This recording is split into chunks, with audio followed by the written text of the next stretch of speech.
Sweet Tooth is by far one of the most popular characters in Twisted Metal. His creepy mask, iconic ice cream truck, and malevolent laughter really complemented the game's already somber and gritty atmosphere. However, his story is not very clear. Frankly, the Twisted Metal timeline is confusing anyway, but still, today we're going to be trying to make sense of his incoherent timeline. But first, some housekeeping. First off, Sweet Tooth's story is not the most consistent. You can pretty much say the same about his design as well. In the first game, he actually had face paint and green hair. In the second, his face paint became sharper and he got the iconic fire hair that we know to this day. The third featured him in some kind of suit, and the fourth had him like in some kind of ringmaster outfit. I'm not throwing shade at the people who made these designs, but these two are by far my least favorite. But then there's games like Twisted Metal Black, Head On, and 2012 Remake that featured his design looking like this. Hey, something I forgot to mention, in Head On, his face was actually painted to look like that. I'm still going to be including it because I feel like it's not meant to be taken literally. I think it's just meant to be more of a symbolic look rather than a literal look, to show that he was just distancing himself from his more human side. There are other parts that I think are more symbolic in Sweet Tooth's anatomy, but we'll get to that later. As you guys can tell, his story and the design is not the most consistent. But speaking of those games, this actually brings us to our second point. We're only going to be focusing on the games with that iconic design. I picked these out specifically because, first off, they are my favorite in the series. Hey, come at me. If you want me to try and make a timeline in the future that features all the games, let me know and I'll see if I can do that. Second, after Twisted Metal Black, he's pretty much looked exactly the same up until the most recent TV show, which honestly is a banger of a series. By the way, if you haven't checked it out, I'd highly recommend it. And the third reason is that the timeline in those three games makes the most sense. It's still a little bit confusing, but it makes the most sense out of all of them. Again, if you want me to try and make a timeline in the future featuring all the games, let me know. Third thing, this is entirely based on my theories on the character. Keep in mind, guys, like most of the timelines we're going to be doing, this is non-canon to the actual series. This is purely fan theory. It's mainly because there are a lot of plot holes which we tried to fill with as much as we could, but there's probably going to be a few that we can't fill. Much like our Five Nights at Freddy's original trilogy timeline video, we're probably going to have to get a little bit creative. You don't have to agree with me. This is purely fan theory, but whether you do or don't agree with me, let me know what you guys think in the comments. Remember, this is the first of many timelines that we're going to be doing. We're probably going to be doing a lot better with characters like Jason, Freddy, or even Slender. So don't take it seriously, guys. It's just meant to be fun. Fourth thing, this is assuming Sweet Tooth wins all the battles. I'll talk more about that later, but just know that there are other characters who may get their own timelines in the future. I'm doing it like this because it'll be more fun for us, and if you've played the games, then you know how many freaking endings there are. Lastly, we don't get any proper dates in Twisted Metal. But since we're including the 2012 remake, I decided to Google when it takes place. A lot of people are saying that it takes place in 2022, and the fact that we hear Calypso in the game say that it's been 10 years. She's been dead for 10 years. So we'll say that this story starts in 2012, which is ironically when that game came out.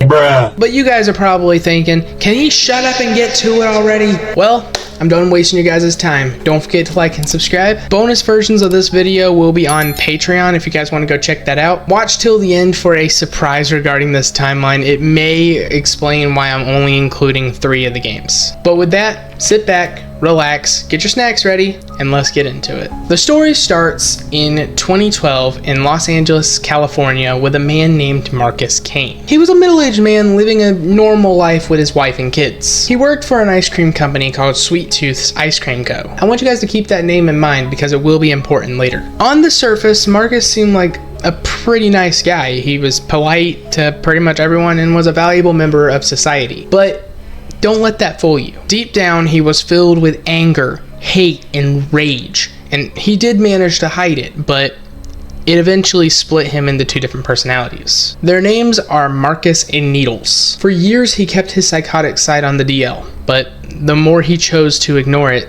the worse it got.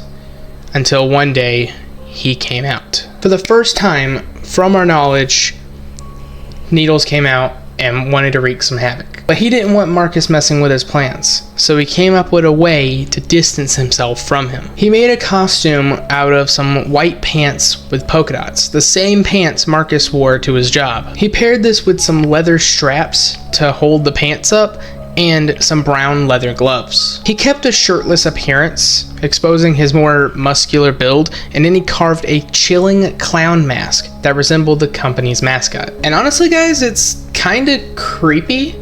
And pair that with the fact that he's like 6'1" and weighs like more than 200 pounds. He's a pretty imposing dude. Built like a freaking tank. Some people may notice that I'm depicting him more as a normal dude instead of somebody who was cursed like in most timelines. That may come later, but just know that I'd imagine that he was just a normal dude who just went crazy, not to mention how freaking strong he was. I personally think that makes him scarier, and a lot of people seem to agree. Now, some may also ask why he has the fire on his head here. The real answer is that it just looks cool. Look, guys, you can't look at me with a straight face and tell me that this does not look freaking awesome. But I personally believe that the fire here is more symbolic of just how dangerous he can be. However, later on, the fire may become literal. Either way, Marcus Kane was dead, and Sweet Tooth was born. However, he may make a return later. Sweet Tooth's first act of evil was a truly tragic one.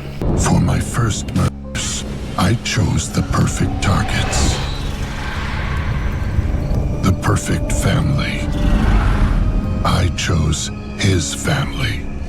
He took out his wife and infant daughter, a truly despicable act. But he did leave his son alive. We'll return to him later. The only one that was left was his teenage daughter, Sophie. But Sophie was a fighter. She did hide under her bed, but to no avail. But like I said, guys, she was a fighter. She took a pair of scissors and stabbed him right in his eye. This distracted him long enough for her to run, and also gave him that iconic scar where his eye was. So that's pretty cool. Sometime later, he would somehow find out that she was in a hospital. That's something that's always been kind of weird to me. Like, we never get any confirmation how, but whatever. He goes to the hospital and just absolutely slaughtered everyone. It was brutal. He went to Sophie's room and found out that she had already checked herself out of the hospital. Oh, that name. How I hated that name. Pause here, we'll return to that later. Fast forward 10 years later to the present day of the game. So,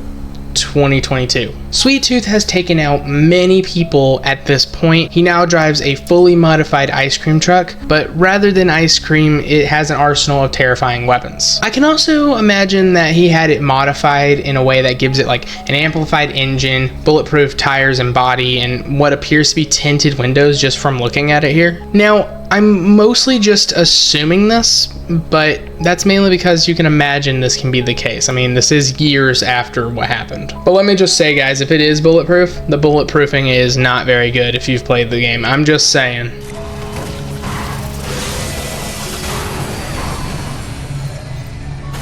But yeah, one day he was just minding his own business, and he got a visit from a mysterious figure. The figure said his name was Calypso. He appeared to be a middle-aged man with long black hair, but don't let that fool you.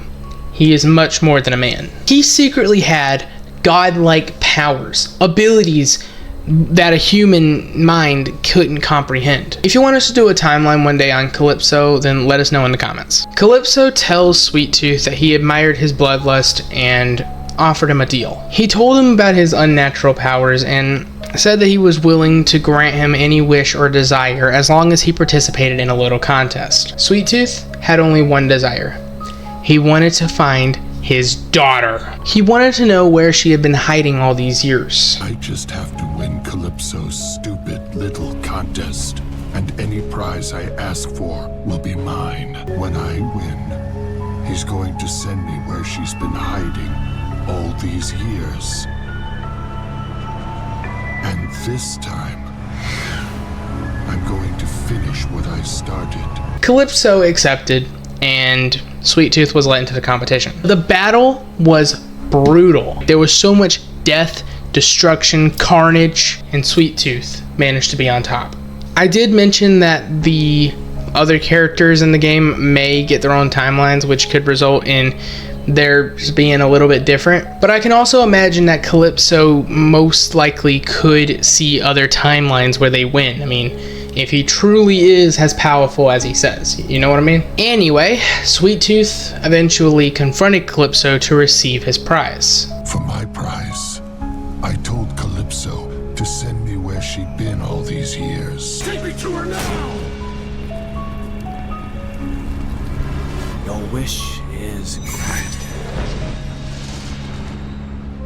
He was brought to her, but not in the way that he expected. Sweet Tooth woke up in a wooden box with a charred, lifeless skeleton. Calypso lets him know that that skeleton is what's left of Sophie. That night, when she first encountered you, she was so traumatized. She was so damaged. To say Sweet Tooth was pissed off about this would be a complete understatement. But when he tried to escape, Calypso used his powers to wrap a bunch of thorny vines around the coffin.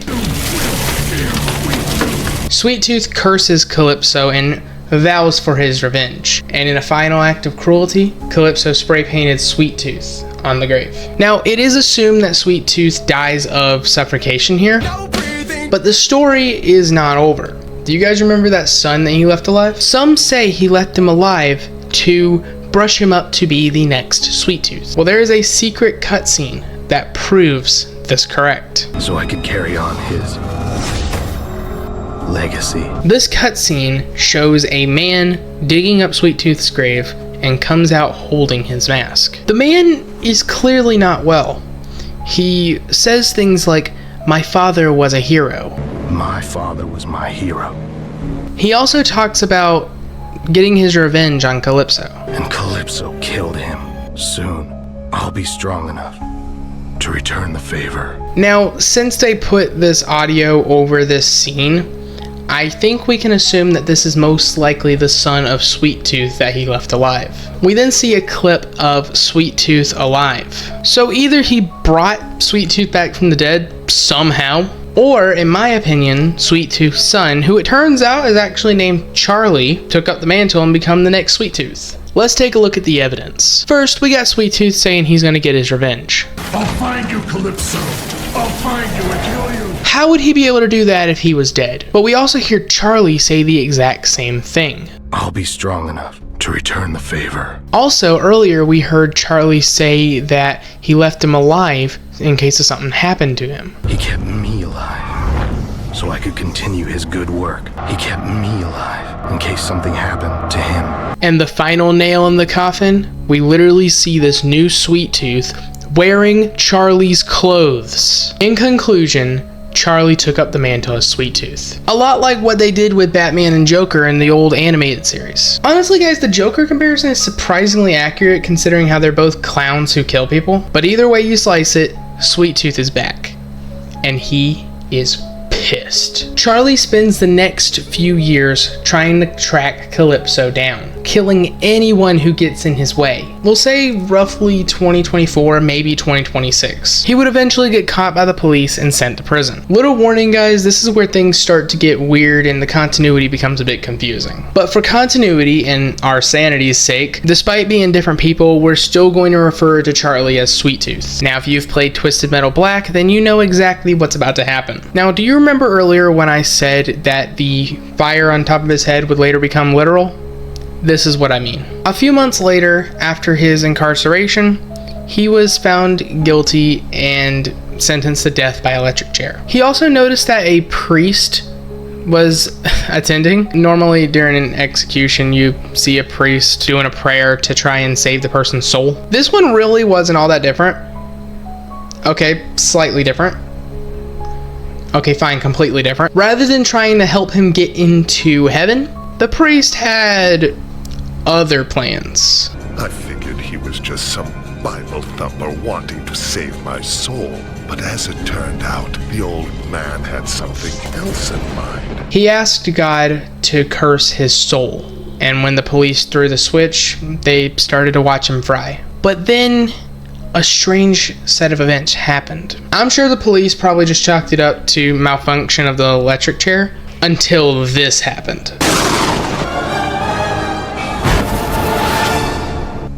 Sweet Tooth's head suddenly burst into flames, causing him great agony and seemingly granting him immortality. Not to mention the fact that his strength increased substantially to the point where he was able to escape and get his mask back. It took me less than a minute to kill 3 police officers and get my mask back on. After he escaped, he went to look for Calypso. But the raging inferno continued to plunge him further into madness. The old man's curse was beginning to piss me off. He was in so much pain and spent countless nights awake trying to get it to stop. I never used to believe in curses. The pain gets worse every day. Let me tell you something, boys and girls. I sure as hell believe in curses now. Until he appeared again. Calypso, he called himself. It was a stupid name. Now, I'm gonna have a hard time explaining why he looks so different. Again, the real answer is most likely game design. But if I was to give this, a real reason, I'd say that he expected something like this to happen. So is it really far-fetched to say that he would probably try and shave his hair and mangle his eye to change his appearance? What I feel like I'm gonna have a harder time explaining is why he decided to go to Sweet Tooth instead of hide from him. The best answer I have is that he somehow found out this isn't the real Sweet Tooth and rather his son, and thought that he could just manipulate him. Sweet Tooth does go to take him out, but Calypso offers him a deal. I wanted to kill him there and then, but he made me an offer.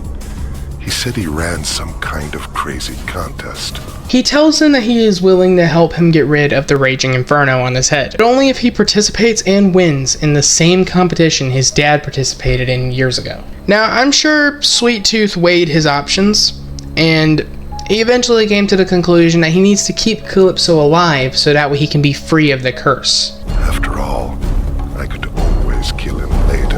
Now, like before, the battle was brutal. A lot of death, a lot of destruction, and a lot of carnage. And once again, Sweet Tooth managed to be on top. He went to go collect his prize, and Calypso handed him a vial of red fluid. He was told that if he was to drink it, he'd be free of the curse.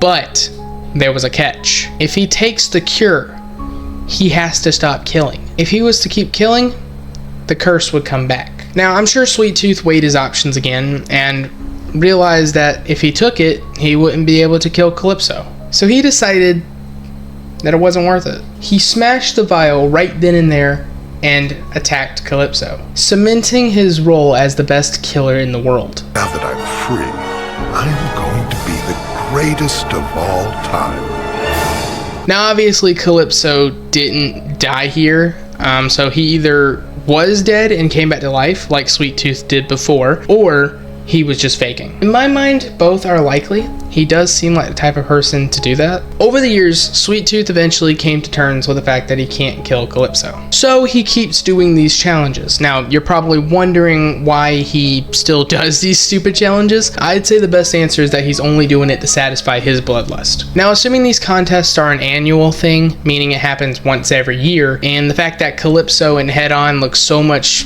older than he does in Black, I'll say that this takes place either 10 or 20 years later. So either 2034 or 2044. I personally think that if you compare their looks side by side, 2044 makes more sense. But I did want to check my work and I found something weird. From my Google search, people are saying that Head On takes place in 2009, but if you look at the information I just gave you, I don't think so. But as always, let me know what you guys think. You guys probably guessed what happened over the years. Brutal battles, death, destruction, carnage. But over time, Sweet Tooth eventually got bored with the consistent winning and wanted something more. Now, if you made it this far, make sure to like and subscribe, and also comment your favorite Twisted Metal character. Mine actually happens to be Sweet Tooth. We are getting pretty close to the end. We're actually on the second to last page of the script right now, but just a little warning, this is where things start to get really weird.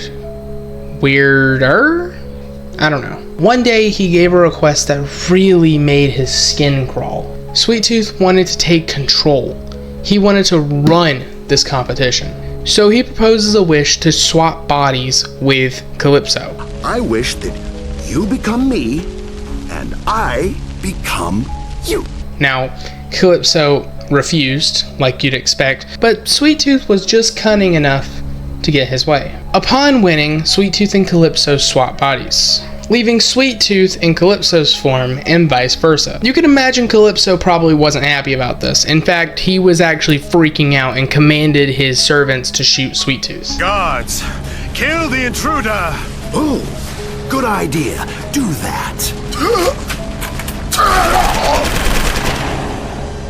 But Sweet Tooth and Calypso's body managed to make them shoot Calypso in Sweet Tooth's body. God, this is getting really confusing. Now you may be wondering that if both of these two are immortal, how was he able to die here? Well, I think I have a solution for that. As we saw before, Calypso had the ability to end Sweet Tooth's immortality, so it's not really hard to imagine that Sweet Tooth and Calypso's body would have the same powers. But with Calypso out of the way and Sweet Tooth with more power than he knows what to do with, things start to get crazy. Other Sweet Teeth, I'm not so sure, start to appear. We got Dark Tooth, Tower Tooth. He even separates the original Marcus Kane from the beginning of this story from his own form. But with that, that's going to be the end of this story. But do you know what's something I personally find interesting about the Twisted Metal timeline? And it's something I alluded to at the beginning. There really is no timeline. I'm not even joking. If you Google whether or not there's a story, Google will say that there is a story, but it more acts as an anthology. For those of you who don't know, an anthology is a series where there is a story, but every part is different, but usually with one constant. Good examples are The Twilight Zone, Freddy's Nightmares, and the original concept for the Halloween series. Anthologies usually do have a story, but it's usually up to interpretation. This right here is my personal timeline. It's my personal headcanon on what I feel like happened.